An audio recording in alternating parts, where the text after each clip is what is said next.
Salut à tous et à toutes, c'est l'heure du Flash Info sur Kadara TV. Au Bénin, la bonne nouvelle est tombée pour les producteurs du coton. Lors du Conseil des ministres d'hier, mercredi 14 juin 2023, le gouvernement a annoncé une subvention de plus de 30 milliards de francs CFA pour accompagner la campagne cotonnière 2023-2024.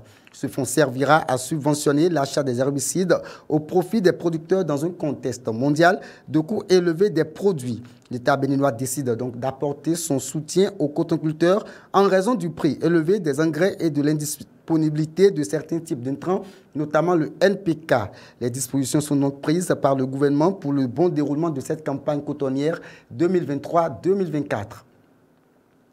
Toujours au Bénin, l'effectif des assurés et des employeurs affiliés à la CNSS connaîtra respectivement une progression de 10,8% et de 7,1%. Telles sont les projections contenues dans le document de programmation budgétaire et économique pluriannuel 2024-2026. Selon les perspectives annoncées par la Caisse nationale de la sécurité sociale CNSS, les résultats nets seront également renforcés à moyen terme sur le plan financier, en ressortant en moyenne à 79,7 milliards de francs CFA sur la période 2024-2026. Ainsi, les recettes enregistreraient une hausse de 3,4% pour s'afficher à 150 milliards de francs CFA en 2026, après 145 milliards de francs CFA en 2024.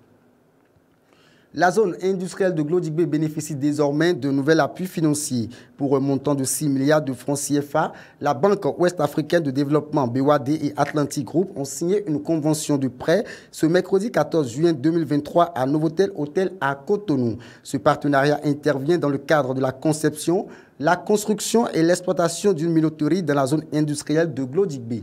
Dénommé Atlantique Moulin Bénin AMB, ce projet va également contribuer à la politique de transformation des produits locaux par la production de la farine, incluant les produits tels que le manioc, le maïs, le fonio et le mil. Hors de nos frontières, à présent au Togo, le ministère du Développement à la base de la jeunesse et de l'emploi des jeunes offre l'opportunité aux associations des jeunes de décrocher des paquets de subventions allant jusqu'à 500 000 francs CFA dans le cadre de la Journée internationale de la jeunesse. Dans une annonce en ce début de semaine, le département ministériel a lancé un appel à projets destiné à soutenir et récompenser les micro-projets portés par les associations de jeunes en vue de dynamiser ces regroupements à travers toutes les régions du pays. Ces projets devront être conçus dans les domaines d'intervention tels que la lutte contre le VIH-Sida, la santé sexuelle et reproductive des jeunes et adolescents, la participation des jeunes au développement communautaire, pour ne citer que ceux-là.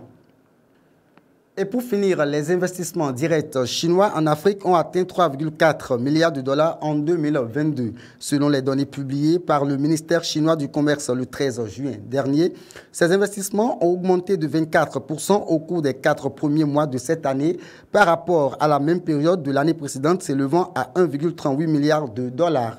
Avec plus de 3000 entreprises déjà présentes sur le continent, la Chine est désormais la 4e source des investissements directs étrangers en Afrique. Ainsi prend fin le flash d'information de ce jour. Toujours un plaisir de vous informer sur Kadara TV, la chaîne de l'entreprise.